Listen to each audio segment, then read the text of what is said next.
So we're starting this week with a permanent record by Ben Seidman and Vanishing Ink. And this has recently come out, and it's a really, really, really good trick. Like, I didn't know what to expect. I didn't really know much about it. I got it into review because a lot of people were saying that this is something that they wanted to see a review on. So we got it in. And I'll tell you right now, I think this is great. Yeah, it is. I think this is really good. I've never really seen much of Ben's material before, but what I picked up from the tutorial is that he is a very, very, very good teacher of magic. I mean, the tutorial really breaks things down to the nth degree. Now, I'm not going to say anything about the product just yet. What I'd like to do is just do a performance first of all. Yeah. So I'm going to do this on Ryland, show you exactly what this trick's all about. And then when I've done the performance, we'll come back into the studio and talk about the pros and cons. Yeah. So, right, I have a pack of cards here.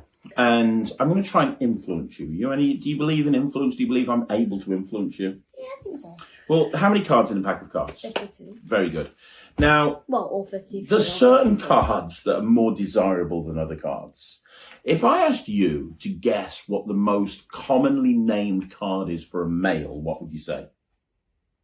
I do like cold cards. No, that could be any card. What would you say is the most commonly named card? Ace of spades. You'd say the Ace of Spades. Yeah. And that's a free choice, isn't it? I mean, Yeah. you could literally choose anything, but you chose the Ace of Spades. Yeah. Do you believe that I influenced you? I did influence you.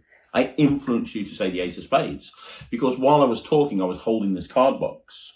And on the card box is actually a picture of an Ace of Spades. And I was able to, you can probably see that there, I was able to influence you to name the Ace of Spades because there was an Ace of Spades on the card box and I was like flashing it and I was like, hey, you know, like, so we're going to try and do this again, all right, mate? We're going to try and do it again. But this time, don't let me, oh God, I've got loads of cards left in there. There we go. This time, don't let me sort of influence you in any way, shape or form, okay? Don't let me influence you in any way, shape or form. It just shouldn't work. In fact, to make it so that there's no way I can influence you, I'm going to have you pick a card. Now, you can see that they're all there and they're all different. Is that fair? Mm-hmm. Yeah? So I'm going to spread through the cards, and I want you to touch anyone you want to. Now, I don't want you to think this is some sort of weird force. Are you happy with that one? Would you like to change your mind? I'm happy with that one. Can you look at the card quickly? I'll show it to the camera. That's the card. I'm going to leave it down in the centre of the deck. Give the cards a couple of cuts just to make sure that it's lost. Is that fair? Yeah. So now you're literally thinking any one of these cards. You had a completely free choice of any one of them. I didn't influence you in any way. There's no way I could have influenced you, right? Watch. It's done. What's done? Well, what was the card that you took this time? The 10 of hearts. And that was a free choice, right? Yeah. Do you remember the Ace of Spades that was printed on the box? Yeah. Watch if I rub that Ace of Spades.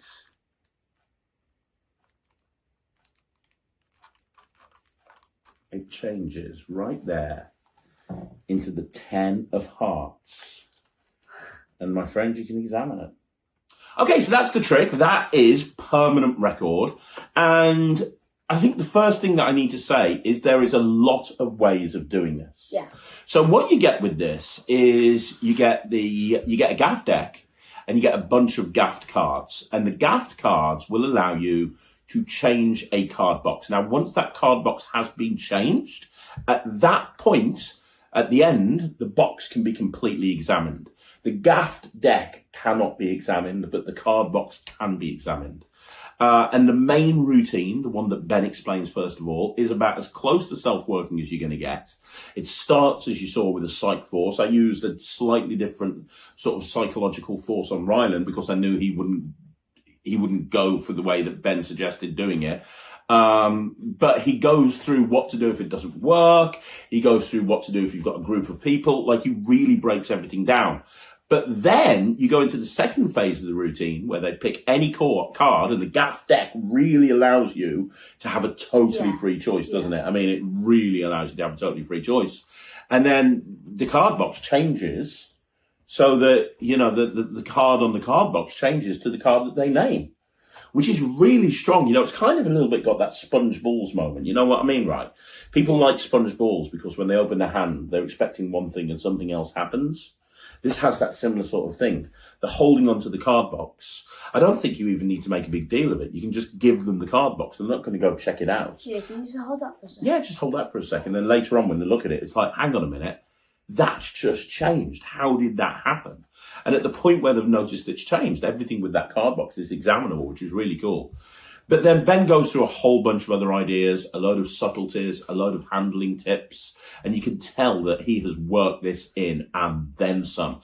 So he talks about how you don't, first of all, he talks about how you can actually have some really nice subtleties when using the gaff deck and how to use the gaff deck in a variety of different ways to actually improve on the on the fairness of it, so to speak. But then he talks about how you can actually do this with the regular deck. I'm going to be honest with you. I will probably use this as a regular deck because if you don't use the gaff deck, you can still do it with a regular deck. You just have to do a different force. But it means that you've now got a regular deck that you can go into any other routine. You just need to have one gaffed card in that deck and you can go into this anytime, anywhere. It's just not as clean. It's just not slightly as clean, but the ending is cleaner because you're left with a regular deck. So, and the real gold on this project isn't even the trick. The real gold on this project is when Ben starts talking about a system that he's developed called CUPS. Now, I'm not going to tell you what CUPS stands for because that'll give you an idea of what this system's all about. But he talks about this system that he's developed for strolling and walk around magic called CUPS and how it can actually make this seem more impossible. And using this system, it feels like the audience have had a completely free trip. They're literally just thinking of a card and the card box changes. And he doesn't even use the gaff deck to do that. And they just think of a card. And this whole cup system can be utilized in a lot of other close-up magic that's done in a strolling environment. And he says at the beginning, when he actually talks about cups, he says, if there's one thing you get from this project, it's this concept. I don't know why more people aren't doing it, but this is how it works and this is why it's so good. And I have to agree wholeheartedly with him. Even if I didn't like the trick, which I do, the talk about the cup system, I think, is just absolutely genius. And if he'd bought that out as an ebook, I think people would be raving about it. And the fact is, he's just put it in here as just a little bonus. It's typical Vanishing Ink quality. The cards are really well made. The box is really well made. Everything is really good. And you get, it's worth noting, you get, or at least we got a red card box. But the gaffs that you get, or at least we got 4 gaffed cards, which means that you could do this. It doesn't have to be an ace of spades. It can be a queen of hearts. And you've also got gaffs that allow you to do this with a blue card box as well. So whether you use blue cards or you use red cards, you're going to be able to do this routine. Yeah. It just happens that the gaff deck is supplied with the red back gaff deck. Yeah, I mean, I've kind of talked an awful lot. What do you think of this? I think it's very good. Yeah? I really like it. It's different. I know you don't like long, boring card tricks. No, only your long, boring. Oh, you don't like my long, boring card tricks. This is anything but long and boring. Yeah, it's short and interesting. It's short and interesting.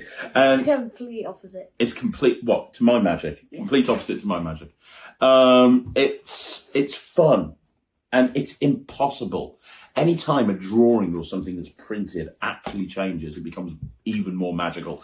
And that's what you've got here. The drawing is actually changing. It's really cool.